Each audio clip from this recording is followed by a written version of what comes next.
ये तीसरी आलमी जंग का एक थिएटर है। सही। और ये जो है ये इसको वेस्ट एशियन थिएटर भी कह सकते हैं, लेकिन ये वेस्ट एशियन थिएटर जो है ये बहुत ज़्यादा मिल रहा है हमेशा की बड़ी जंगों की तरह। ये बराह रास्त मिल रहा है यूरोपियन थिएटर के साथ भी, जो कि यूक्रेन रशिया का थिएटर है। और ये बराह रास्त मिल रहा है उस थिएटर के साथ भी जो कि अभी आने वाले अरसे में कुछ इमर्ज होगा अफ्रीका से। सही। और वो गालिबन मिलेगा वेस्ट एशिया के मिडल ईस्टर्न थिएटर के साथ। आप सूडान को और इजिप्ट को और वहाँ के जो भी सूरत हाल है उसको सेपरेटिंग कर सकते हैं। और ना ही आप इस वेस्ट एशियन थिएटर को आप सेपरेट कर सकते हैं एशिया पैसिफिक या इंडो पैसिफिक थिएटर्स के साथ, जो कि किसी भी वक्त आने वाले अरसे में जो है वो कोल्ड वॉर से हॉट वॉर की तरफ जा सकते हैं। सही। तो ये एक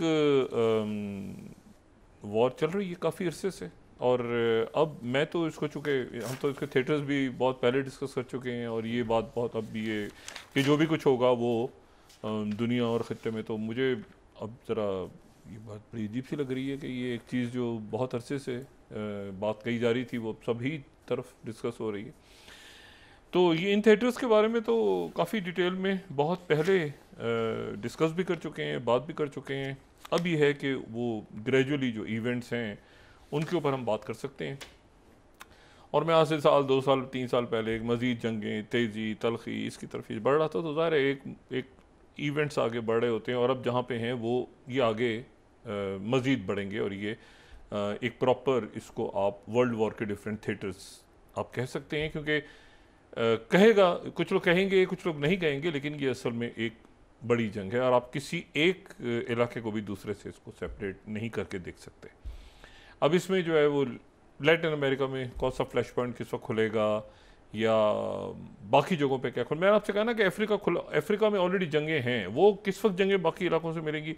और जाहिर है कि फिर ये सारा जो भी इसमें सेंट्रल एशिया को ले लें आप, या सब कॉन्टिनेंट को ले लें, पाकिस्तान, इंडिया, बांग्लादेश, ये पूरा खिता ले लें, ये जो जहाँ पे जब तक सुकून है वो रहे है, लेकिन ये अल्टीमेटली ये फ्लैश पॉइंट्स ऐसे होंगे कि वो मुल्क सारे इसमें सकिन हो जाएंगे। अच्छा, अब ये तो एक ब्रॉडर बात हो गई जो हम करते रहे हैं, लेकिन अभी इस वक्त हम बात कर रहे हैं तो तकरीबन इसराइल पूरा लरज़ रहा है, और वहाँ पर भरपूर हमला जो है वो ईरान ने किया है। इस वक्त जारी हमले जारी हैं, और आज रात भी जारी रहेंगे। और जो वहाँ से सबसे बड़ी जो ख़बर मुसद्दिका इतलात हैं वो ये हैं कि मोसाद का हेडक्वार्टर उड़ा दिया है ईरान ने। सही। अच्छा, मोसाद का जो हेडक्वार्टर है ये आप यूँ समझें कि जो महफूज तरीन अगर कोई इमारतें जिनकी अमेरिका और वेस्ट, वो मोसाद का हेडक्वार्टर है। तो मोसाद का हेडक्वार्टर जो है, कई एक्चुअली बिल्डिंग्स हैं जिनके अंदर कहा जाता है कि वो तल अवीव के पास या तल अवीव के अंदर वो जो इमारतें हैं, लेकिन जो मेन जहाँ पे डेविड बार्निया जिन इमारतों में बैठते हैं उन इमारतों को मुकम्मल तौर पे तबाह कर दिया है। ईरान के जो अटैक्स हैं उनमें जो लेटेस्ट अटैक्स हैं उसमें मोसाद का हेडक्वार्टर तबाह कर दिया गया है। और वो बिल्डिंग जो है वो इतनी उसमें आग लगी है कि वो तकरीबन जो है वो, और ये रात के वक्त में, और ये अब इतनी ज़्यादा इस वक्त जब ये अटैक्स होते हैं तो वो रात और दिन, और रात और दिन का भी कई दफ़ा, ये तो खैर दिन की फुटेज में दिखा रहे हैं, ये रात की, वैसे ये रात की जो कल की फुटेज है उसमें जो अटैक्स हुए हैं उसमें जो है वो मोसाद का हेडक्वार्टर जो है इसराइल में उड़ा दिया। दूसरा जो एक बहुत इम्पॉर्टेंट बात है वो ये है कि 3 उनकी चूँकि मेन इंटेलिजेंस एजेंसीज़ हैं, एक उनकी अमन के नाम से है जो कि मिलिट्री इंटेलिजेंस है, एक शिनबेत है और एक मोसाद है। तो मोसाद के हेडक्वार्टर को उड़ा दिया, और साथ ही जो मिलिट्री इंटेलिजेंस का हेडक्वार्टर है उसको भी उड़ा दिया ईरान ने। तो ईरान ने 3 में से 2 इंटेलिजेंस एजेंसीज के हेडक्वार्टर्स को तल अवीव में वाइप आउट कर दिया। तो ये जो है ये उसकी वजह से अब एक जो सूरत हाल है वो बहुत ज़्यादा तल्ख हो गई। उसके साथ ही जो उनका एक बहुत इम्पॉर्टेंट रिसर्च सेंटर है विज़मैन। ये विज़मैन जो उनका रिसर्च सेंटर है, आप समझ लें ये उनका न्यूक्लियर हब है।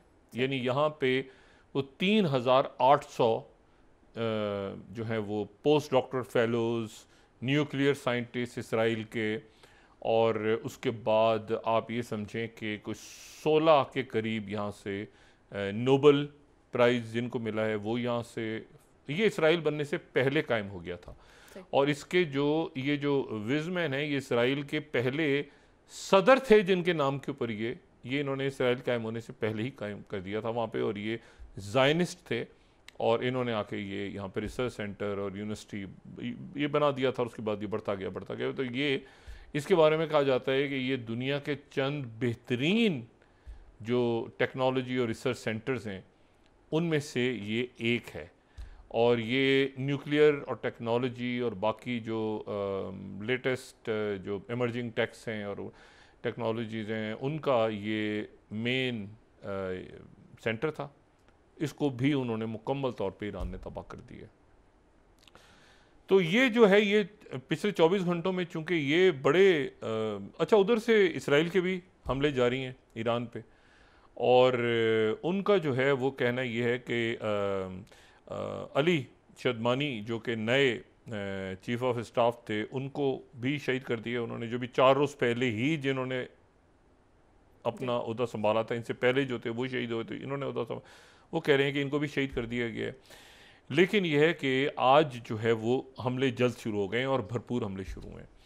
अच्छा, इस दौरान जो है वो प्रेसिडेंट ट्रंप जो हैं वो G7 इजलास में मौजूद थे, और G7 इजलास में मौजूद थे, लेकिन वहाँ से उन्होंने वो इजलास जो है वो छोड़ दिया।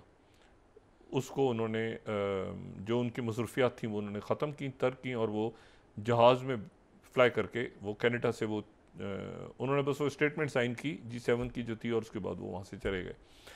यानी उन्होंने G7 का इजलास जो है वो उसको आप समझें कि वो दरमियान में से उठ गए, दरमियान में से नहीं, शुरू के हिस्से में से उठ गए। बस वो खाना खाया, और वो जो आज G7 की जो सारी मीटिंग्स वगैरह होनी थी उसमें प्रेसिडेंट ट्रंप जो हैं वो वापस वाशिंगटन DC पहुँच गए, और वो गुस्से में थे।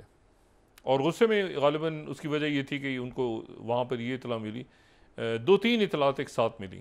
एक तो ये मिली कि मोसाद के हेडक्वार्टर को, और जाहिर है कि मोसाद के हेडक्वार्टर में अब कितने लोग मारे गए हैं, और उसमें क्या अमेरिकन थे, वेस्टर्न थे, वो चूँकि इसराइल की तरफ से पाबंदी लगा दी गई है मुकम्मल तौर पे कि वहाँ जो तस्वीर हैं, लेकिन तस्वीर जो आए हैं वहाँ पे जो धमाके और अटैक्स हो रहे हैं ईरान के, तो उनकी तरफ से ये पाबंदी लगा दी गई है कि इनकी तस्वीर बाहर नहीं जाएंगी। लेकिन वो तस्वीर इसलिए आ रही हैं कि लेबनान में जो मौजूद लोग हैं वो उनकी तस्वीरें वो भी उतार रहे हैं, और साथ ही जो वेस्ट बैंक में हैं वो भी पिक्चर्स को भेज रहे हैं बाकी दुनिया में। और इसी तरह से इवन गज़ा में से भी लोग जो हैं वो उनकी तस्वीर, क्योंकि ज़ाहिर दरमियान में धमाके और ये सारा कुछ होता है तो ये पॉसिबल नहीं है। ओमान में जो लोग मौजूद हैं, जॉर्डन में, वो भी देख रहे हैं। तो ये पॉसिबल नहीं है कि वहाँ से इस तबाही को, हैफा जो है वो तकरीबन मुकम्मल तबाह हो गई, बंदरगाह और उस पर काम रुक गया। तो इसराइल जो है उसका इंफ्रास्ट्रक्चर बहुत बड़े हमलों में तबाह हो रहा है, और वहाँ से इसराइल भी जो है वो भी अपने जो है वो उसके हमलों में भी तेज़ी आ गई है। लेकिन इशू ये है कि जो तुलसी गैबर्ड हैं उन्होंने ये एक रिपोर्ट पेश की है, और वो रिपोर्ट जो है वो नेशनल इंटेलिजेंस की रिपोर्ट है, और साथ ही वो जो रिपोर्ट है उस पर CIA की भी इनपुट है और FBI की भी इनपुट है। और ये है कि उसमें कि ईरान जो है वो, आपने हमला ही गलत किया है, ईरान जो है वो अपने न्यूक्लियर प्रोग्राम से बहुत दूर था और दूर है। ये रिपोर्ट इंटेलिजेंस की रखी गई है प्रेसिडेंट ट्रंप के आगे, जिसकी वजह से उनका गुस्सा जो है मज़ीद बढ़ गया, और वो उन्होंने कहा है आई डोंट केयर कि इंटेलिजेंस रिपोर्ट्स क्या कह रही हैं, आई डोंट केयर, मैं इसमें बहुत आगे जा चुका हूँ, और अब मैं इसमें से वापस नहीं आ सकता। साथ ही जो कतर में मॉनिटरिंग शुरू हो गई है इस बात की कि जो नतांस के इलाके में जो न्यूक्लियर पे अटैक हुआ है, जो न्यूक्लियर ईरान के हैं, वहाँ पे जो अटैक हुआ है, तो क्या वहाँ से तापकारी या रेडिएशन जो है वो जारी हो रही है। और ये जहन में रखें कि ये जो भी कुछ हो रहा है, ये जो भी जंगें या मिसाइल गिर रहे हैं या जो तबाही है, ये पाकिस्तान की सरहद से चंद किलोमीटर दूर हो रहा है। और ये जो उनकी तरफ से भी जो अटैक्स हो रहे हैं और यहाँ से भी जो कुछ हो रहा है, ये पाकिस्तान की सरहद से तमाम जो है ये वाक़यात चंद किलोमीटर दूर पेश आ रहे हैं। ईरान हमारा हमसाया है और ज़ाहिर है कि उसकी बहुत बड़ी सरहद हमारे साथ लगती है। अच्छा, अब इशू ये है कि ये तो एक उनका ऐसा मसला है जिसको जो अभी जंग चल रही है और वो चलेगी, और आगे वो किस रुख पे जाएगी वो अभी हमने देखना है। लेकिन ये है कि ये जो प्रेसिडेंट ट्रंप ने सोशल ट्रुथ पे एक मैसेज डाला है, अगर हम 5th लाइट दिखाएं, Iran should have sign the deal, I told them to sign, what a shame and waste of human life, simply stated Iran can not have a nuclear weapon, I said it over and over again, everybody should immediately evacuate Tehran, सारे लोग Tehran छोड़ दें। अब Tehran में 3 लाख जो है वो तो एक जगह पे मौजूद लोग हैं, 1 करोड़ की आबादी है, तो 1 लाख लोग पूरा शहर छोड़ के कहाँ जाएं? वो कह रहे हैं कि इमीडिएटली पूरा तेहरान छोड़, अगर ये मैसेज देखें वो कह रहे हैं सारे लोग तेहरान छोड़ दें। अब ये जो उनका मैसेज है वो कह रहे हैं सारा तेहरान छोड़ दें, पूरे तेहरान को हम तबाह करने जा रहे हैं। यानी अब ये जो शहर है ये बहुत बड़ा शहर है, और ये जो शहर है इसमें ज़ाहिर है कि करोड़ों लाखों करोड़ से ऊपर आबादी बयान होती है, बहुत बड़ा शहर है। तो तेहरान को फौरी तौर पे खाली कर दिया जाए, और तेहरान जो है वो वहाँ पे बहुत कुछ होने जा रहा है, ऐसा कुछ होने जा रहा है जो शायद कभी जो है वो रूए ज़मीन पे किसी ने ना देखा हो। ये उन्होंने एयरफोर्स में 1 में उन्होंने बात की है कि शायद दुनिया में किसी ने वो ना देखा हो जो मैं ईरान में करने जा रहा हूँ। वो शदीद इस वक्त जो है उन्होंने गुस्से में ये बात की है। अच्छा, ये जो मैंने आपसे सिर्फ बात की थी कि ये जो 3-4 वजूहात हैं जिसकी बुनियाद पे उनकी तरफ से ये बात हुई है,